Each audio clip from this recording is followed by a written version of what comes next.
You know, it's quite fascinating when we stop to consider the intricate dance of human interaction. We're constantly engaged in this elaborate performance, aren't we? Each of us, wearing masks, playing roles, desperately trying to navigate the complex social landscape that surrounds us. But here's the thing, and this is crucial. Have you ever stopped to wonder if perhaps the wisest among us are those who choose to don the mask of ignorance?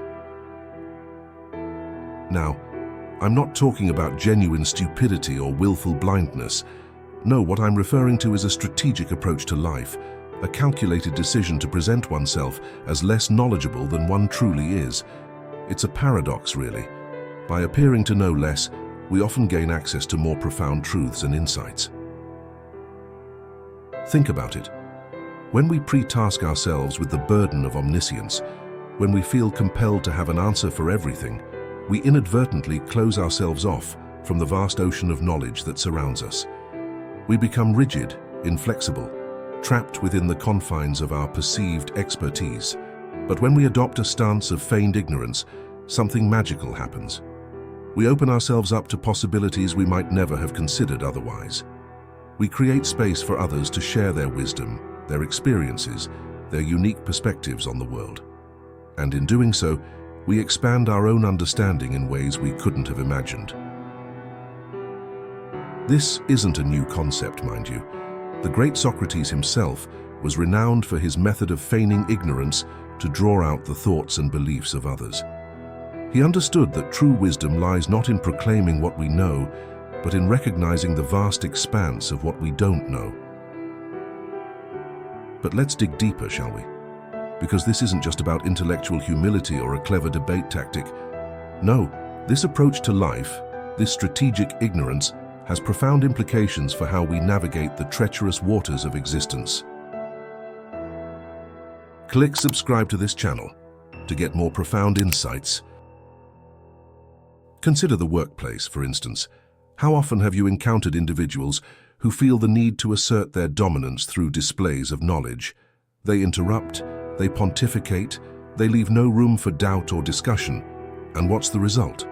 More often than not, these people find themselves isolated, their colleagues reluctant to share ideas or collaborate.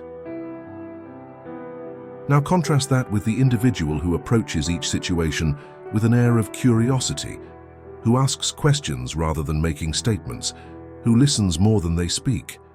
This person, by appearing less knowledgeable, actually gains access to a wealth of information and insights. They become the nexus of communication, the one people turn to for advice and support. But it goes beyond mere social dynamics. This approach to life, this willingness to embrace uncertainty and ambiguity, is a powerful tool for personal growth and self-discovery. When we let go of the need to be right all the time, when we open ourselves up to the possibility that our current understanding might be flawed or incomplete, we create space for transformative experiences. Think about the last time you had a profound realization, a moment of clarity that shifted your perspective on life. Chances are it didn't come from someone lecturing you or from reading a textbook. No. These moments of insight often arise when we're in a state of receptivity, when we've let down our guard and allowed ourselves to be vulnerable. And that's really what we're talking about here, isn't it? Vulnerability. The willingness to admit that we don't have all the answers, that we're still learning, still growing. It's a scary prospect, I know. Our egos rebel against it. We've been conditioned to believe that strength lies in certainty, in unwavering confidence. But what if true strength, true wisdom, lies in the opposite direction? What if the most powerful stance we can take is one of openness, of curiosity, of strategic ignorance? Now I can already hear the objections. But Jordan, you might be thinking, isn't this just a form of deception? Aren't we lying to others by pretending to know less than we do? And it's a valid question, one that cuts to the heart of ethical behavior and interpersonal relationships. But here's the thing, and this is crucial. Feigning ignorance isn't about deceit. It's not about manipulating others or gaining an unfair advantage. No, it's about creating an environment conducive to genuine dialogue, to mutual understanding and growth. When we approach a situation with genuine curiosity, when we ask questions instead of making statements, we're not lying. We're acknowledging the vast complexity of existence, the infinite nuances that color every interaction, every decision, every moment of our lives. And in doing so, we open ourselves up to a world of possibilities. We create space for serendipity, for unexpected connections and insights. We allow ourselves to be surprised, to be delighted, to be transformed by the wisdom that surrounds us. But make no mistake, this isn't an easy path. It requires courage, humility, and a willingness to let go of our preconceptions and biases. It demands that we confront our own insecurities, our fear of appearing foolish or uninformed. Yet the rewards are immeasurable.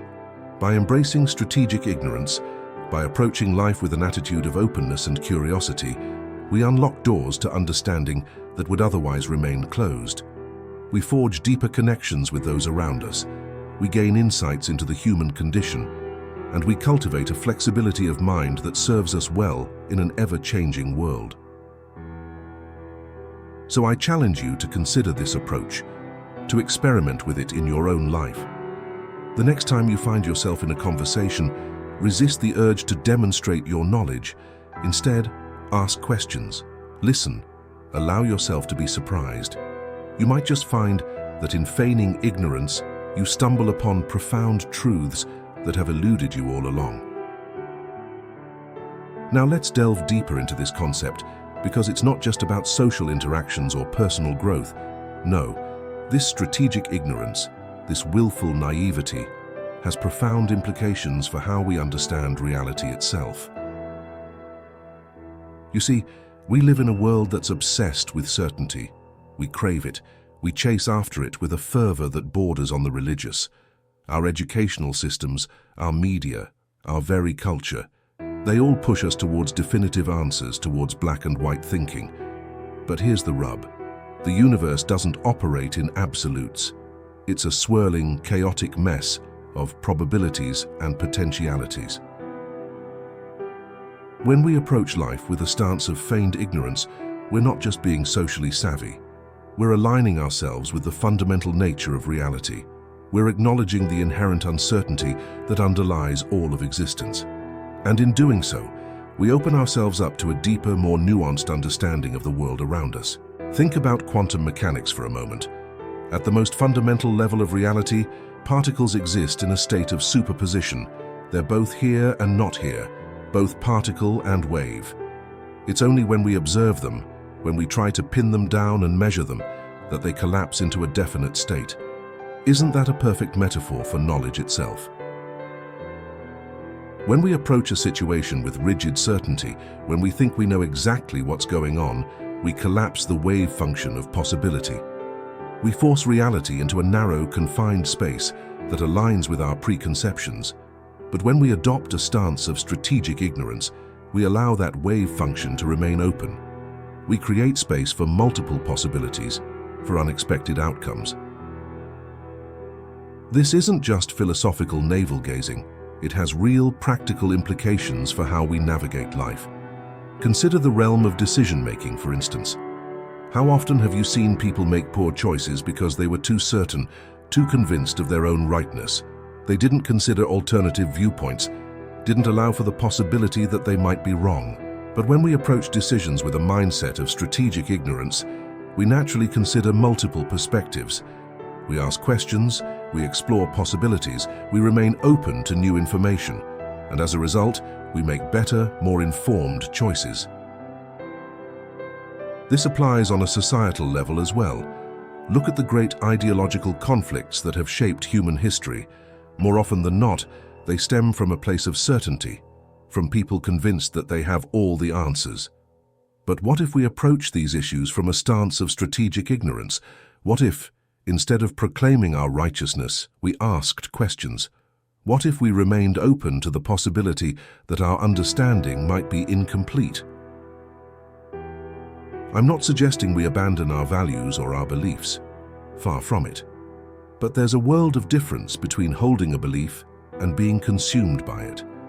When we adopt a stance of strategic ignorance, We create space for dialogue, for understanding, for the possibility of finding common ground. But let's push this idea even further. Because this concept of feigned ignorance, it's not just about how we interact with others or how we make decisions. It's about our relationship with knowledge itself. We live in an age of information overload. We're bombarded constantly with facts, figures, opinions, analyses. It's easy to feel overwhelmed, to feel like we need to know everything about everything. But here's the truth, and it's a hard pill to swallow. True expertise, true mastery, comes not from knowing everything, but from knowing what questions to ask. When we adopt a stance of strategic ignorance, we shift our focus from accumulating information to developing understanding. We stop trying to memorize facts and start learning how to think. We cultivate a mindset of curiosity, of exploration, of constant questioning. And this, my friends, is where true wisdom lies. Not in having all the answers, but in knowing how to find them. Not in being certain, but in being comfortable with uncertainty. Not in proclaiming our knowledge, but in acknowledging the vast expanse of our ignorance. This approach to life, this strategic ignorance, it's not passive. It's not about sitting back and waiting for knowledge to come to us. No, it's an active, engaged process of exploration and discovery. It requires us to be constantly alert, constantly questioning, constantly pushing the boundaries of our understanding. Think about the great scientific discoveries throughout history. They didn't come from people who thought they knew everything. They came from individuals who were willing to question the status quo, who approached the world with a childlike sense of wonder and curiosity. Einstein didn't develop the theory of relativity by accepting the prevailing wisdom of his time. He did it by asking questions that no one else was asking, by approaching physics with a fresh, naive perspective. His genius lay not in his knowledge, but in his willingness to embrace ignorance, to admit that he didn't understand, and to keep pushing until he did. This is the power of strategic ignorance. It allows us to see the world with fresh eyes, to challenge our assumptions, to break free from the confines of conventional thinking. It's a tool for innovation, for creativity, for pushing the boundaries of human knowledge and understanding. But it's not just about grand scientific discoveries or philosophical insights. This approach has profound implications for our day-to-day lives as well. Think about your relationships with your family, your friends, your romantic partners. How often do conflicts arise because we think we know exactly what the other person is thinking or feeling? How often do we make assumptions based on past experiences or preconceived notions? But what if we approach these relationships from a stance of strategic ignorance? What if, instead of assuming we know everything about our loved ones, we remained open to the possibility that they might surprise us? What if we asked questions, listened deeply, allowed ourselves to be vulnerable? The result would be deeper, more meaningful connections. We'd create space for growth, for change, for the evolution of our relationships. We'd see our loved ones not as fixed entities, but as dynamic, ever-changing individuals, full of potential and possibility. This applies to our relationship with ourselves as well. How often do we limit ourselves because we think we know exactly who we are, what we're capable of? But what if we approached our own identities with a sense of strategic ignorance? What if we remained open to the possibility that we might be more than we think we are? This is where true personal growth happens. Not in affirming what we already believe about ourselves, but in questioning it. Not in staying within our comfort zones, but in pushing beyond them. Not in knowing ourselves, but in constantly rediscovering ourselves.